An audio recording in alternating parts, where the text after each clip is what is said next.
दोस्तों नमस्कार, आदाब। मैं हूं फराज चौधरी। आप देख रहे हैं इंडिया 5 न्यूज़। एक तरफ हमारे प्रधानमंत्री नरेंद्र मोदी साहब हैं, जो हमेशा से जब से उनकी सरकार बनी है या सरकार बनने से पहले जो उन्होंने रैलीज की थी, उन्होंने हमेशा किसानों का मुद्दा बढ़ चढ़ कर उठाया है। हमेशा उन्होंने कहा है कि उनकी सरकार बनेगी तो किसानों का विकास होगा, किसानों की जो आय है वो डबल हो जाएगी। तो एक तरह से प्रधानमंत्री मोदी ने हमें दिखाया है कि वो किसानों के लिए कितना सोचते हैं। मगर दूसरी तरफ जो आप हकीकत जाने तो उन्हीं की पार्टी के बड़े बड़े नेता हों या फिर अलग अलग राज्य में कार्यकर्ता हों या छुटमुटिया नेता हों, उन सब ने जिस तरीके से उन्हीं किसानों को गालियां दी हैं, उन्हीं किसानों को लेकर अजीब अजीब विवादित बयान पेश किए हैं, तो ये कहीं ना कहीं दिखाता है कि भारतीय जनता पार्टी में जो हेड हैं, जो लीडर हैं ऑफ द पार्टी, प्रधानमंत्री नरेंद्र मोदी, उनकी बात उन्हीं की पार्टी के नेता भी सुनना पसंद नहीं करते हैं। मैं ऐसा क्यों कह रहा हूँ? आपने देखा किसान आंदोलन को लेके भारतीय जनता पार्टी के बड़े बड़े नेताओं ने किस तरीके के बयान पेश किए थे। कभी आतंकवादी बता दिया गया था हमारे देश के अन्नदाताओं को, कभी उन्हें अर्बन नक्सल बता दिया गया था, तो कभी खालिस्तानी बता दिया गया था। आज एक और ऐसा उदाहरण सामने आया है।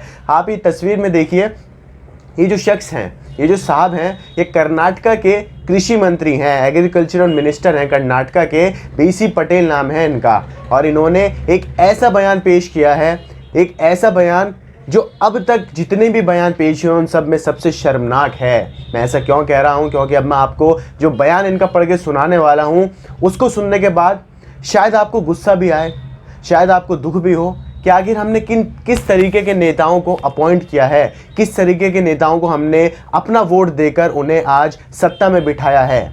मैं आपको उनका पूरा बयान पढ़ के सुना रहा हूँ। खबर आपकी स्क्रीन पर है, आप पढ़ सकते हैं। इंडिया टुडे में खबर छपी है, farmers who are weak kill selves can not blame government for suicide, says Karnataka agricultural minister. मतलब जिन किसानों ने आत्महत्या करी है, सुसाइड किया है, उनकी मौत हो गई है, उनका जो ब्लेम है, उसका जो इल्ज़ाम है, वो सरकार पर आप नहीं डाल सकते हैं। ये साहब भारतीय जनता पार्टी के कर्नाटका राज्य के कृषि मंत्री हैं। मतलब आप प्रधानमंत्री मोदी के ऊपर, भारतीय जनता पार्टी के ऊपर, केंद्र सरकार के ऊपर कोई भी इल्ज़ाम नहीं लगा सकते कि 50 से ज़्यादा किसानों की जो मौत हो गई है इस आंदोलन में। मैं आपको इनके पूरा बयान पढ़ के सुनाऊंगा, कितना शर्मनाक बयान पेश किया है इन्होंने।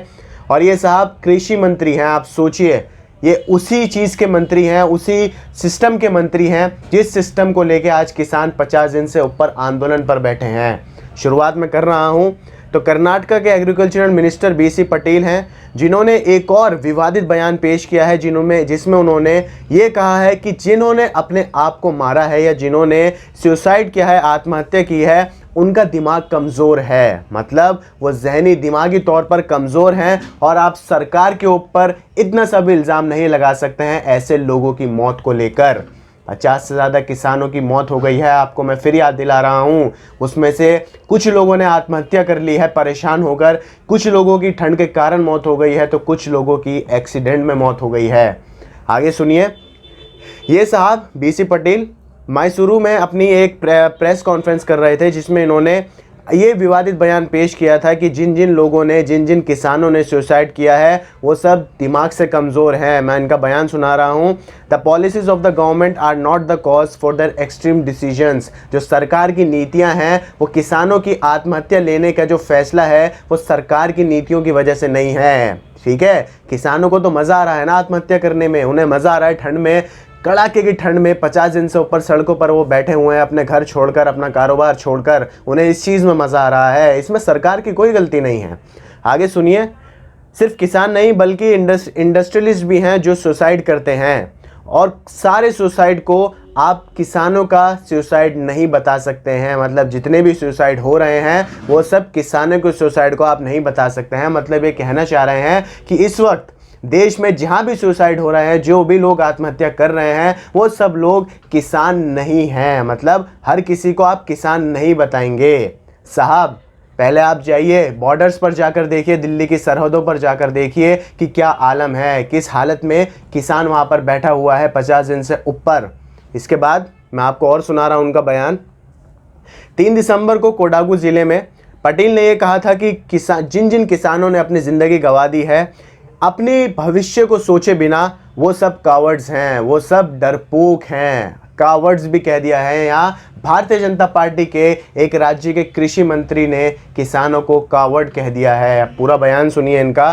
Farmers who commit suicide are cowards. दोबारा मैं सुना रहा हूँ, हाईलाइट करके दिखा रहा हूँ। Farmers who commit suicide are cowards. जो किसान आत्महत्या करते हैं वो डरपोक हैं। वो सिर्फ एक डरपोक ही ऐसा फैसला ले सकता है जो उसे अपने परिवार, अपने बीवी बच्चों का कोई ध्यान ना हो। तो शायद आप भूल गए हैं साहब, बीसी पटेल साहब, कि पहले तो आप कृषि मंत्री हैं और जो किसान आंदोलन पर बैठे हुए हैं वो अपने परिवार के साथ बैठे हुए हैं। उनकी बीवी भी बैठी है, उनके परिवार के बच्चे भी बैठे हैं और वो खुद भी बैठे हैं। बुज़ुर्ग भी परिवार के जो बुज़ुर्ग हैं, बूढ़े लोग हैं, वो लोग भी इस आंदोलन से जुड़े हुए हैं। तो आप शायद ये भूल गए कि यहाँ पर इस आंदोलन में हर किसी का उतना ही योगदान है जितना एक जवान पुरुष का हो सकता है। तो इसमें ये कहना कि अपने बीवी बच्चों का ध्यान नहीं रखकर उन्होंने आत्महत्या का फैसला लिया तो वो डरपोक हैं, तो आप ये समझ लीजिए कि सिर्फ वो परेशान नहीं है, उनका परिवार पूरा परेशान है इन तीनों कृषि कानून को लेकर। आगे वो बोलते हैं, जब भी हम पानी में गिरे हैं, when we have fallen in the water, हमने हमेशा तैरकर उसे पार किया है और जीत हासिल की है। तो शायद आप अपने ही बयान में फंस गए हैं कि किसान जो हैं वो पानी में गिर गए हैं, वो लगातार तैर रहे हैं। आप ये ध्यान रखिएगा, किसान डूबे नहीं हैं। इस आंदोलन को 50 दिन से ऊपर हो गए हैं। अगर किसानों को डूबना ही होता, किसानों को वापस जाना होता, तो कब का ये आंदोलन ख़त्म हो चुका होता और किसान अपने घरों में होते। मगर ऐसा नहीं है। किसान लगातार संघर्ष कर रहा है, किसान मेहनत कर रहा है, हिम्मत नहीं हार रहा है। कड़ाके की ठंड भी बर्दाश्त कर ली है किसान ने, पुलिस की लाठियाँ भी बर्दाश्त कर ली हैं, आंसू गैस के गोले भी बर्दाश्त कर लिए हैं। हर चीज़ बर्दाश्त करके आज किसान 50 दिन से ऊपर दिल्ली की सरहदों को घेर कर बैठा हुआ है। अब यहाँ बात देखने की यह है कि क्या प्रधानमंत्री नरेंद्र मोदी की जो बड़ी बड़ी बातें हैं, बड़े बड़े वादे हैं, बड़ी बड़ी तकरीर जो उन्होंने की हैं किसानों को लेकर, तीनों कृषि कानून को लेकर, कृषि क्षेत्र, कृषि पूरे विभाग को लेकर, क्या वो सारी बातें भारतीय जनता पार्टी के सारे नेताओं को नहीं माननी चाहिए? क्या वो बातें भारतीय जनता पार्टी, मैं कहूँ पूरी पार्टी को नहीं माननी चाहिए? ऐसा क्यों होता है कि आपका जो पार्टी का लीडर है, हमारे देश के जो प्रधानमंत्री हैं, वो कुछ और बात कहते हैं और उनकी पार्टी के जो और लीडर्स हैं और जो उनकी पार्टी के नेता हैं वो कुछ और बात कहते हैं? यहाँ ज़रूरी है, क्योंकि ये जो वक्त है ये बहुत नाजुक वक्त है। यहाँ पर 50 दिन से ऊपर किसान आंदोलन कर रहे हैं, 50 से ज़्यादा किसानों की मौत हो चुकी है। तो यहाँ पर ऐसा कोई भी कदम ना उठाया जाए जिससे किसानों की भावनाओं को और ठेस पहुँचे। आप लोग मुझे दीजिए इजाज़त। आपको ये खबर पसंद आई हो तो इसे आगे शेयर कीजिए। हमारे चैनल इंडिया फाइन न्यूज़ को सब्सक्राइब करके बेल का आइकन दबाइए ताकि आपको सारी अपडेट्स मिलती रहें। आप मुझे दीजिए इजाज़त। नमस्कार।